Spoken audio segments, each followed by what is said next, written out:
যুদ্ধবিধ্বস্ত গাজার ধ্বংসস্তূপ সাফ করতে চান ডোনাল্ড ট্রাম্প। তাই প্যালেস্তানীয়দের অন্য দেশে পাঠাতে চান মার্কিন প্রেসিডেন্ট। কথা বললেন জর্ডান, মিশরের মতো দেশের সঙ্গে। পশ্চিম এশিয়ার শান্তি ফেরাতে এমনই পরিকল্পনা জানিয়েছেন ট্রাম্প। প্রায় ৫৪,০০০ মৃত্যুর পর যুদ্ধের ইতি হয়েছে গাজায়। এই যুদ্ধবিরতির মধ্যস্থতায় অন্যতম ছিল আমেরিকা। ১৬ মাস ধরে ইসরায়েলের হামলায় গাজার অস্তিত্বটুকুও প্রায় নেই। কার্যত ধ্বংসস্তূপে পরিণত হয়েছে গাজা। এমতাবস্থায় গাজা সাফ করার ঘোষণা করেছেন মার্কিন প্রেসিডেন্ট ডোনাল্ড ট্রাম্প। তাই ওই অঞ্চল থেকে প্যালেস্তিনীয়দের সরাতে পড়শি দেশগুলির ওপর চাপ সৃষ্টি করতে চলেছেন ট্রাম্প।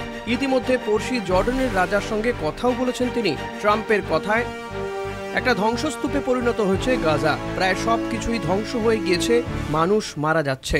সেই কারণে আরব দেশগুলির সঙ্গে আমি কথা বলা শুরু করেছি। আরো বেশি করে বাসস্থান তৈরি করে প্যালেস্তিনীয়দের আশ্রয় দিতে হবে। হয়তো এই পরিবর্তনের ফলে সেখানে ওরা শান্তিতে থাকতে পারবে।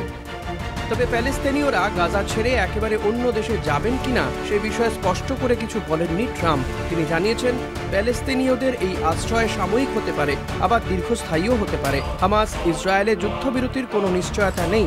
এহেন পরিস্থিতিতে একদিকে শান্তি ফেরানোর আহ্বান, অন্যদিকে ইসরায়েলকে ২০০০ পাউন্ড বোমা পাঠাচ্ছেন ট্রাম্প। ফলে পশ্চিম এশিয়ার ভবিষ্যৎ কি তা স্পষ্ট নয় সংশ্লিষ্ট মহলের কাছে। কলকাতা টিভি।